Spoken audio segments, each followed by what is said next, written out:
Hello everyone. So today I Vibhati welcomes you all in my YouTube channel, and today I am here to study and discuss political science. So today I am going to teach you political science basics on the basis of UPSC syllabus. So let's get started.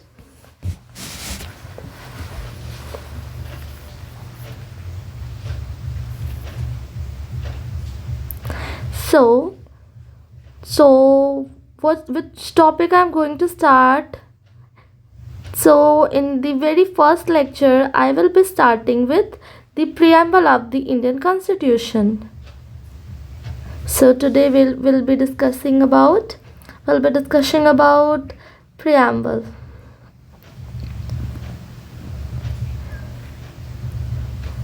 So, let's see first what a preamble looks like. Like it is the first page of our Indian Constitution, and it tells about the whole summary and conclusion of the Indian Constitution. So we can say that preamble basically tells about the summary or conclusion of the Indian Constitution.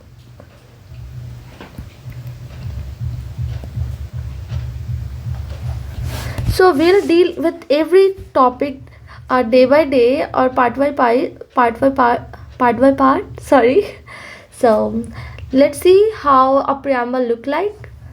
So here I am going to just make you aware that what is actually a preamble. So it is the first page of our Indian Constitution, which says that the Constitution of India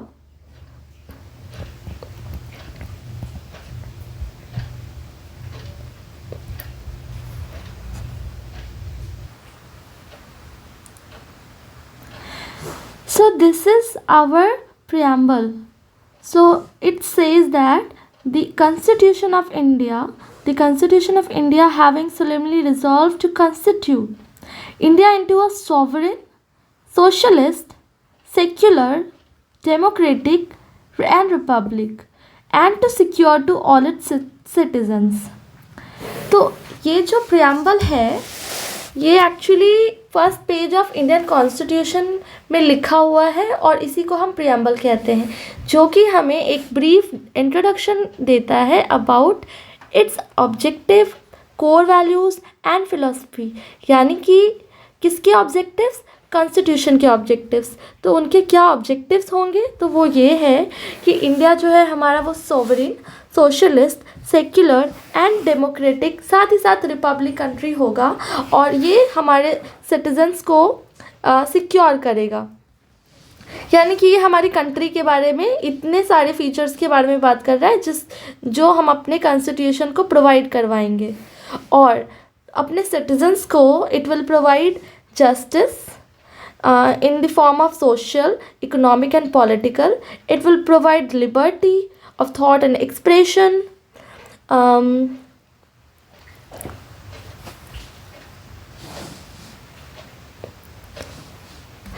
belief, faith and worship.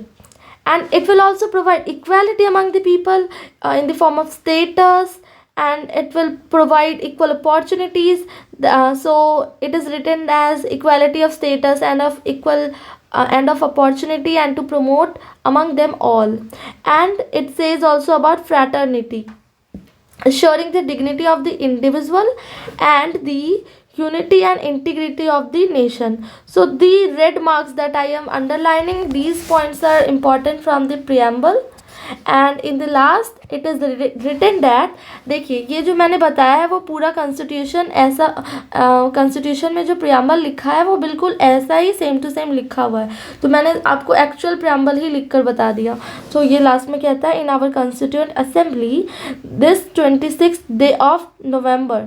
तो 26 नवंबर को 1949 में do hereby adopt enact and give to our self this constitution. और हम अपने आप को ये कॉन्स्टिट्यूशन देते हैं और उसके समरी उसकी जो समरी है वो इस प्रियम्बल में लिख दी गई है कि पूरे पूरे जो कॉन्स्टिट्यूशन का ऑब्जेक्टिव होगा, प्रिंसिपल्स होगा, वो इन्हीं चीज़ों पे आधारित होगा। और ये जो प्रियम्बल में लिखा गया है, this was propose by Jawaharlal Nehru, Pandit Jawaharlal Nehru. उनके ही ये ऑब्जेक्टिव्स हैं जो कि प्रियम्बल के रूप में लिखे गए हैं। अब हम आगे बढ़ते हुए देखेंगे, प्रियम्बल के बारे में समझेंगे। जस्ट हमें ये पूरा ये प्रियम्बल समझना ही हमारा आज का टॉपिक है। तो ये जस्ट वो लाइन लिखी हुई थी जो एक्चुअली में लिखी हुई है कॉन्स्टिट्यूशन में। तो अब हम इसको डिटेल में समझेंगे। So let's continue.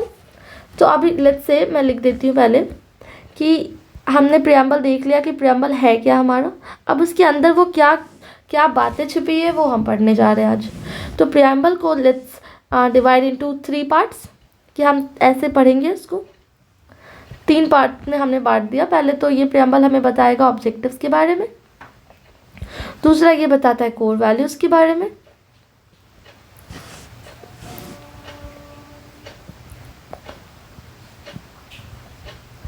and it also says the philosophy.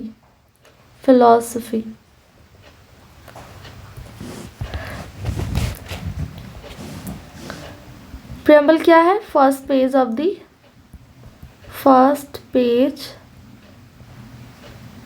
of Indian Constitution we can say.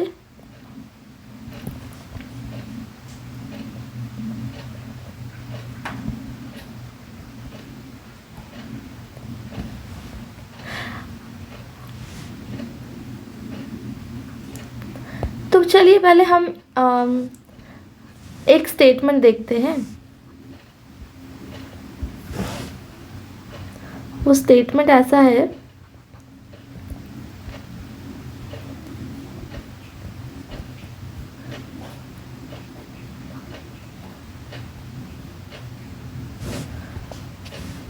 क्योंकि जब ये कॉन्स्टिट्यूशन बन रहा था तो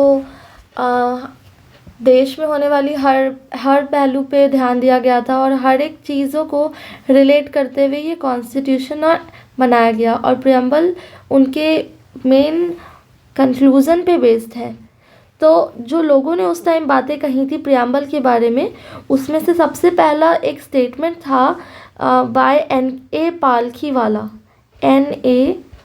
पालखीवाला। इन्होंने प्रियम्बल को कहा था that preamble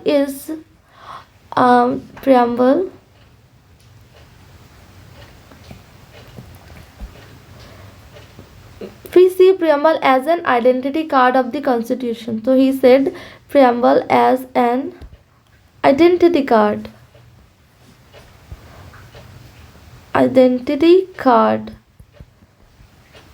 of the constitution. अब ये लाइन से ही समझ में आ रहा है कि ये स्टेटमेंट में क्या कहना चाह रहे हैं, दैट कि पूरे कॉन्स्टिट्यूशन में जो भी चीज़ें लिखी हुई है उसके बारे में सारी चीज़ें हमें प्रियम्बल को देख के ही पता चल जाता है। फिर एक स्टेटमेंट आया था बाय K.M. मुंशी। इन्होंने कहा था he called preamble as a horoscope of the Indian polity. Preamble as a horoscope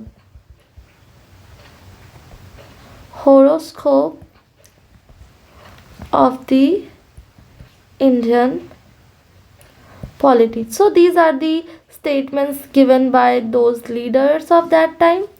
Now, as we know, the preamble is based on the objective regulations drafted by Pandit Jawaharlal Nehru, as I previously said. So वो line मैं लिख देती हूँ यहाँ पर, that the preamble is actually based on objective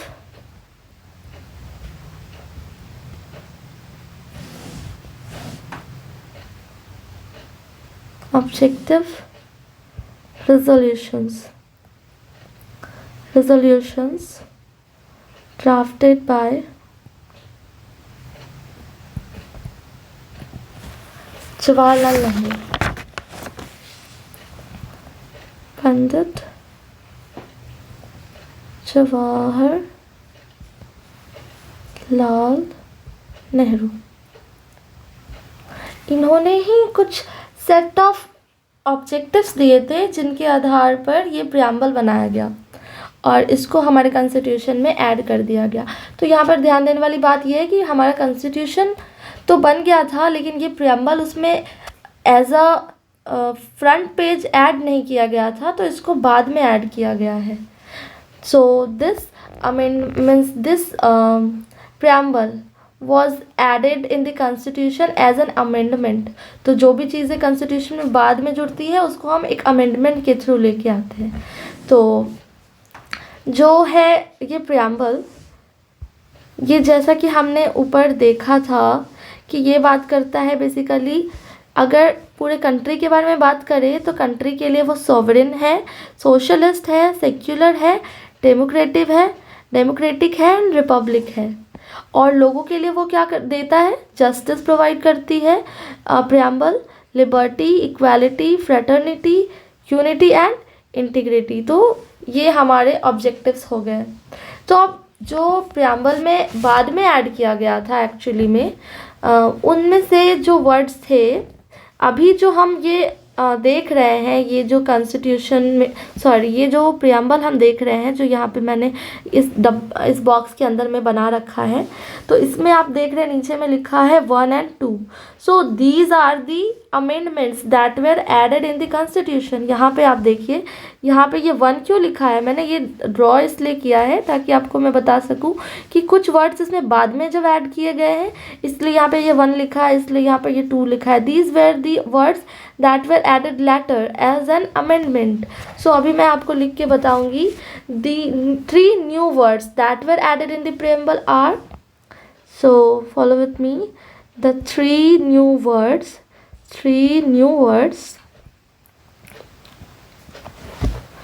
added in the preamble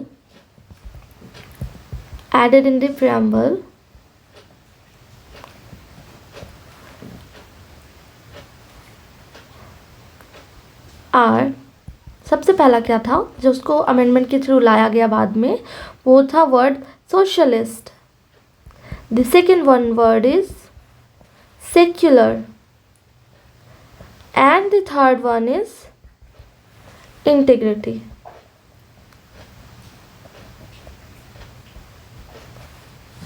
So these were added in our constitution by 42nd Amendment Act। अभी मैंने तो कुछ भी डिस्कस नहीं किया है अमेंडमेंट के बारे में, तो अगर आपको नहीं पता है तो you don't need to worry about it. I will explain everything day by day, just you have to be patient if you are following me. So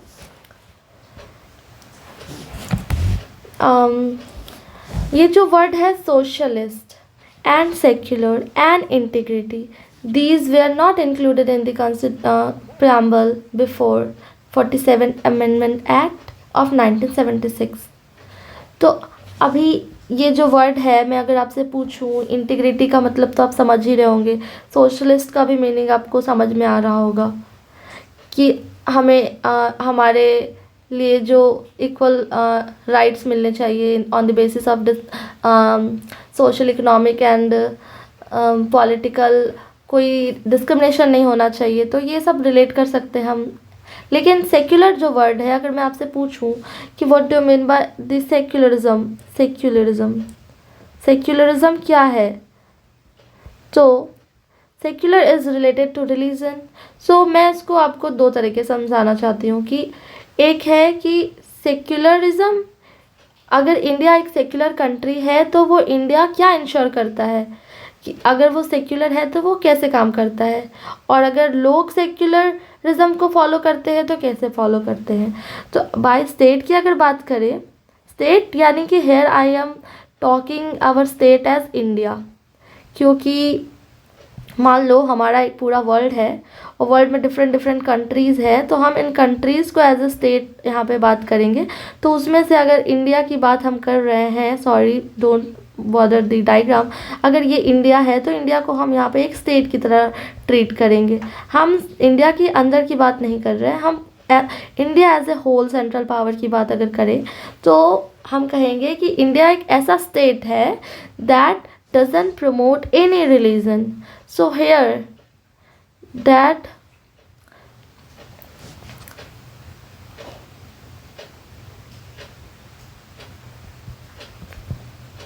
promote any religion. That इसका एक पर्टिकुलर रिलीजन नहीं है that India is Hindu based country, Muslim based countries, Christian based countries and others. Means it is not set by the state that we promote any particular religion. तो ये बात हो गई कि ये आपका स्टेट यानी कि इंडिया पूरे वर्ल्ड में स्टेट हमारे कंट्री को इंडिया हमारे कंट्री को ऐसे इंश्योरिटी देता है कि हम कोई भी रिलीजन प्रमोट नहीं करते हैं. तो इससे लोगों को क्या बेनिफिट होगा अगर मैं उसकी बात करूँ तो for people so people are free to choose and practice any religion. So people can practice any religion.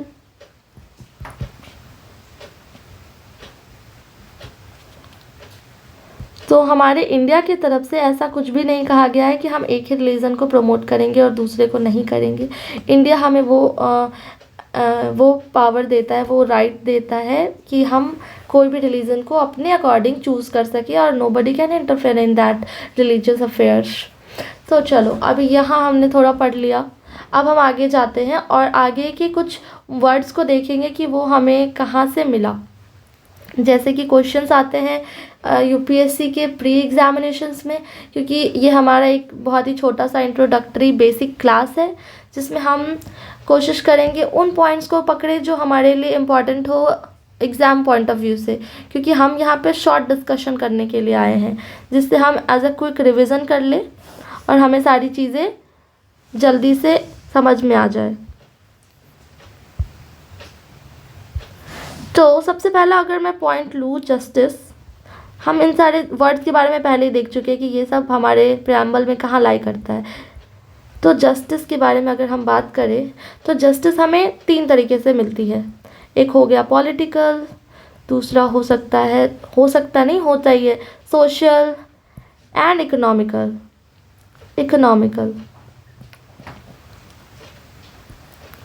So these are the ways in which we get the justice, and this term is inspired by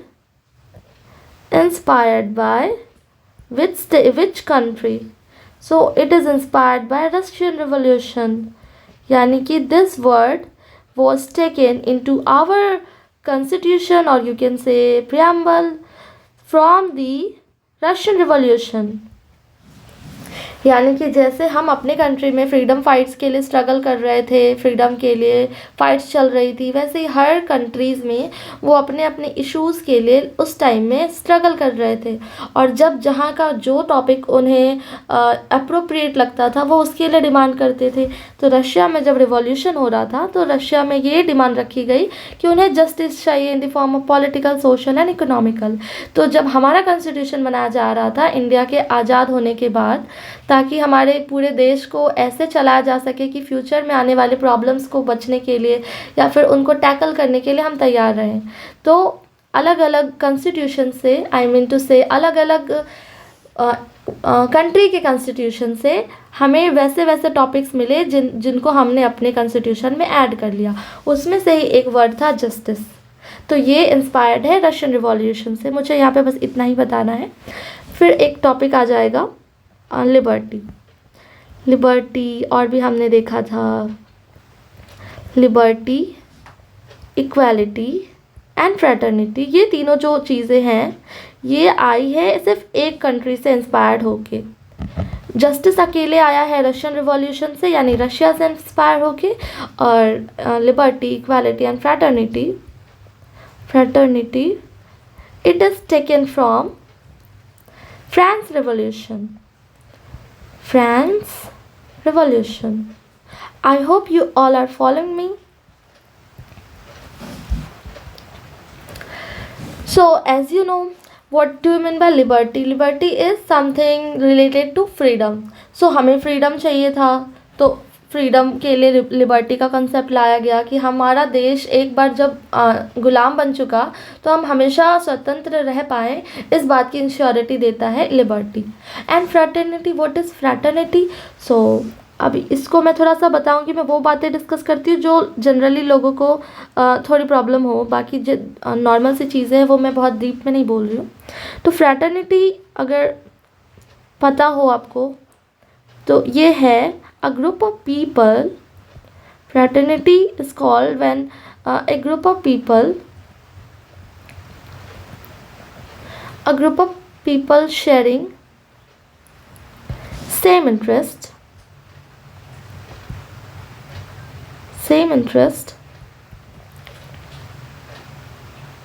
or same feeling of friendship,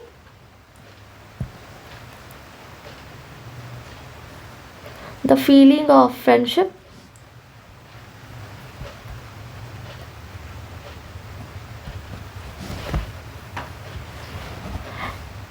and also you can say and support between people in the same group, and support between the people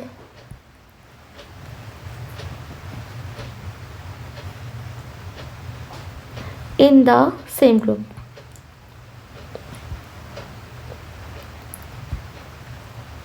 सो हम कह सकते हैं कि fraternity का मतलब हो गया आपस में भाईचारा। तो ये सारी जो चीज़ें थी वो हमने डिस्कस कर ली। जो सबसे इम्पॉर्टेंट चीज़ें थी वो यही थी, जस्टिस, लिबर्टी, इक्वालिटी, फ्रैटर्निटी। फिर आगे बात होती है unity and integrity of the people. फिर socialist, secular, integrity, democratic, republic. ये सारी जो चीज़ें हैं वो प्रियम्बल के लिए वेरी इंपॉर्टेंट है। यही की पॉइंट्स है प्रियम्बल पढ़ने के लिए। बस प्रियम्बल इतना ही छोटा टॉपिक है, आपने इतना समझ लिया, मतलब प्रियम्बल अभी तक मैक्सिमम चीज़ें आपने देख ली हैं। अब थोड़े थोड़े एक्स्ट्रा जो क्वेश्चंस हमारे आ सकते हैं उसके बारे में अगर हम बात करें एग्ज़ाम बेस्ड, तो what are the main ingredients of the preamble, वो तो हमने डिस्कस किया। तो मैं लिखती हूँ, let me change the pen.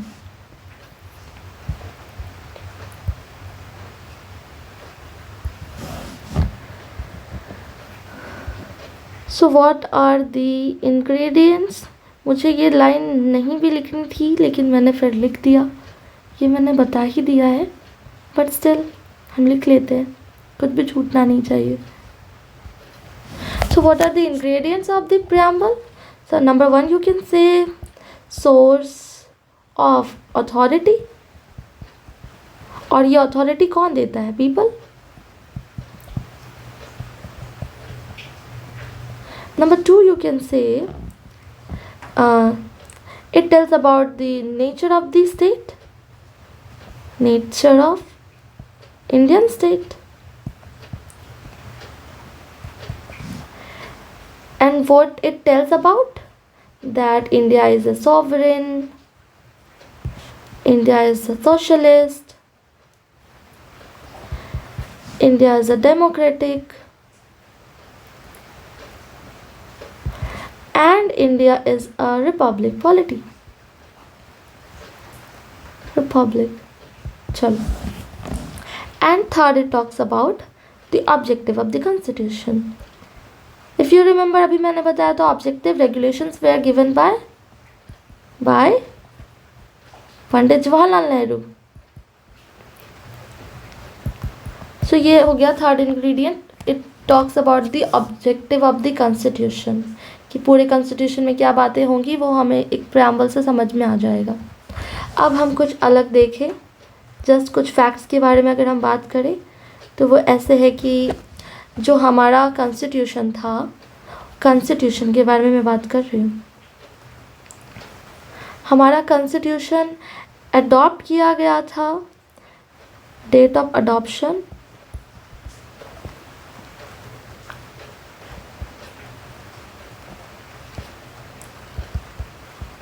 Date of adoption. Adoption मतलब यहाँ मेरे अडॉप्शन से मीनिंग है, पहले हम देख लेते हैं कौन सा डेट था। It was 26 of November 1949। सो इस डेट को हमारा कॉन्स्टिट्यूशन बनकर रेडी हो गया था, यानी कि अब इसमें और कोई चेंजेस की ज़रूरत नहीं थी। ये हमारे जितने भी कमेटी मेंबर्स थे, I am not saying the exact word, जितने भी लोगों ने कॉन्स्टिट्यूशन बनाया था उन लोगों की तरफ से ये कॉन्स्टिट्यूशन एक्सेप्ट कर लिया गया था कि हाँ, this constitution is now ready to be implemented over the Indian people या इंडिया। लेकिन ये जब फाइनली लागू किया गया तो वो डेट है, उसको हम कहते हैं इनैक्टमेंट, डेट ऑफ इनैक्टमेंट, जब लागू किया गया। सो इट वॉज 26 जनवरी 1950, यानी कि कुछ महीने लगे इसको इम्प्लीमेंट करवाने में पूरे देश में। तो इसी को हम रिपब्लिक डे के नाम से जानते हैं 26 जनवरी को, और हम हर साल रिपब्लिक डे भी इसीलिए मनाते हैं। ठीक है, तो आपको मैंने सब कुछ इधर बता दिया है। अगर आप सॉवरेन का मतलब समझ गए हो तो ठीक है। सॉवरेन अगर मैं बताऊं एक बार, अगर समझने में कोई प्रॉब्लम हो तो, सॉवरेन का मतलब वो हुआ कि जब हमारा इंडिया स्प्लिट हो गया था, आई मीन बाहर के एक्सटर्नल पावर्स आकर हम पर रूल कर रहे थे, तो अभी ऐसा सिचुएशन या फिर ऐसा पावर दिया गया है, ऐसी सिक्योरिटी दी गई इंडिया को कि कोई भी एक्सटर्नल पावर आकर इंडिया पर रूल ना कर सके हमारी मर्ज़ी के ख़िलाफ़। यानी कि हम किसी भी ऐसी संस्था का हिस्सा नहीं बनेंगे जो हमें रूल करना शुरू कर दे हमारे ऊपर। यानी कि अगर हम बाहर के देशों से अगर कॉन्ट्रैक्ट करेंगे भी तो भी उनका कभी डायरेक्ट राइट नहीं होगा कि वो हम पर रूल कर पाए। ऐसी व्यवस्था की जाएगी देश में। इसलिए हमारा देश जो है वो हमेशा ही हमारे कंट्रोल में रहेगा, और it will be the control by the central government. तो अब हम आगे बढ़ते हैं और 3 केसेस देखेंगे जो कि कोर्ट्स में लेके जाए गए थे, और ये एक डिबेट का टॉपिक हो गया था हमारा preamble of India. So I am writing here what we are going to study next is preamble as an integral part of Indian Constitution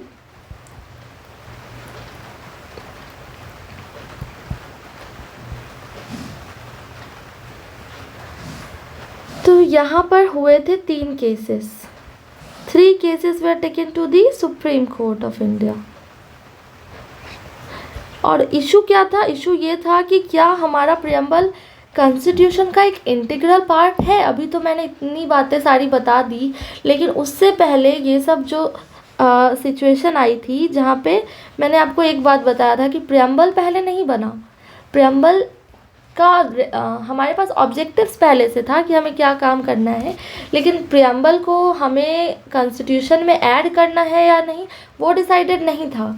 तो जब प्रियम्बल को ऐड कर दिया गया तब एक सवाल उठने लगा कि क्या प्रियम्बल ही हमारा एक इंटीग्रल पार्ट है इंडियन कॉन्स्टिट्यूशन का, यानी कि पूरा जो कॉन्स्टिट्यूशन है वो प्रियम्बल पर ही बेस्ड है।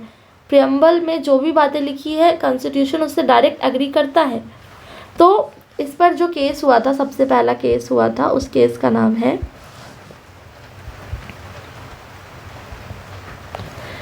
It was named as Berubari versus Union case, and it happened in 1960।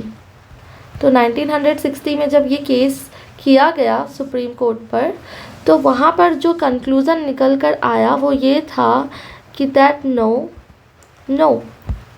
या you heard right, no, preamble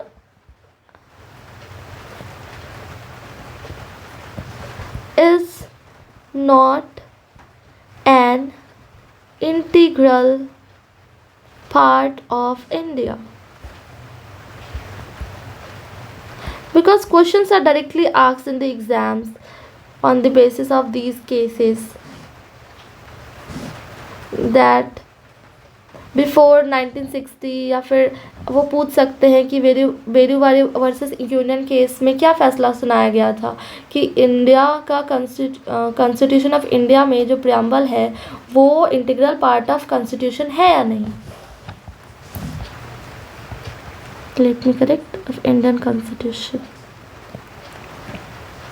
तो यहाँ तो डिसीज़न नो हो गया था. अब हम चलते हैं दूसरे केस की ओर. तो दूसरा केस था किनके बीच में, ये कुछ केशवानंद भारती, इस केस का नाम है Keshavananda Bharti.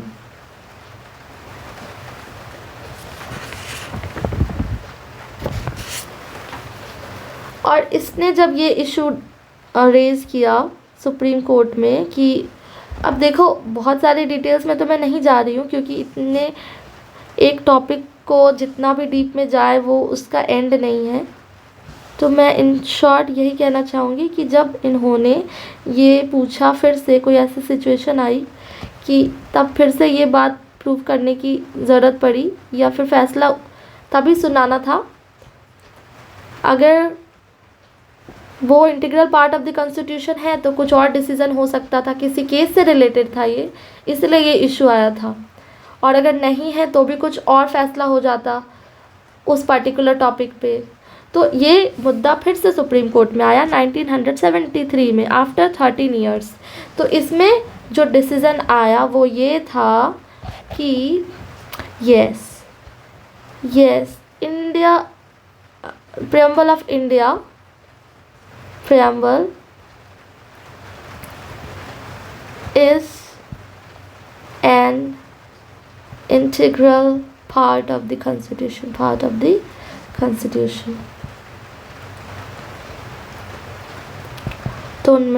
don't bother my handwriting. Constitution. तो यहाँ पे तो ये बोल दिया गया कि ये है हमारे कॉन्स्टिट्यूशन का बहुत ही इंटीग्रल पार्ट. सो हम लोग इसको मानेंगे कि yes it is important and it is the very integral part of the Indian constitution. अब एक थर्ड केस तो आना ही है, मैंने 3 केसेस की बातें कही हैं. तो तीसरे केस में ये जो केस हुआ था it was by the LIC of India. You know LIC? Yes, LIC. और ये केस किया गया था 1995 में. तो it says that yes it was an integral part of the Indian constitution again. So अभी क्या डिसाइड हुआ, integral part of the constitution होगा. तो हमें इन तीनों केसेस से क्या पता चला फाइनली कि क्या प्रियम्बल इंडियन कॉन्स्टिट्यूशन का पार्ट है या नहीं. ये देखो अभी तक तो किसी भी कॉन्स्टिट्यूशन में ये वर्ड तुम्हें नहीं मिलेगा, ये आपको नहीं मिलेगा कि प्रियम्बल को हम कॉन्स्टिट्यूशन के आर्टिकल्स में ऐड कर दिए हों. आर्टिकल 1, 2 लेके आर्टिकल 395 है ना हमारे पास, तो उसमें इसको कोई जगह नहीं दी गई. ये हमारे फ्रंट पेज में लिखा है प्रियम्बल के बारे में.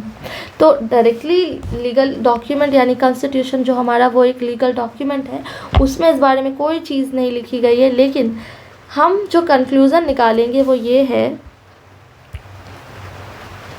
हमारा जो कंक्लूज़न होगा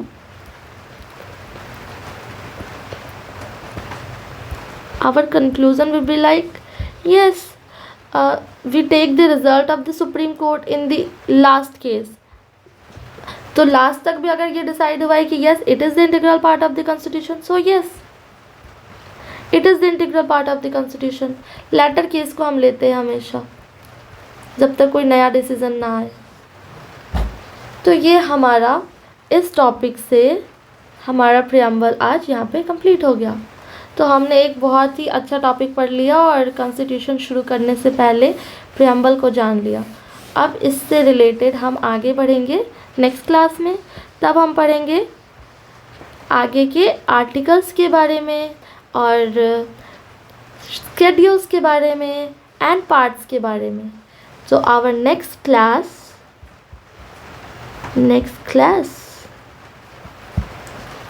बहुत जल्दी होगी, next class, and it will be based on constitution. और constitution को हम 3 भागों में बांटेंगे. उसमें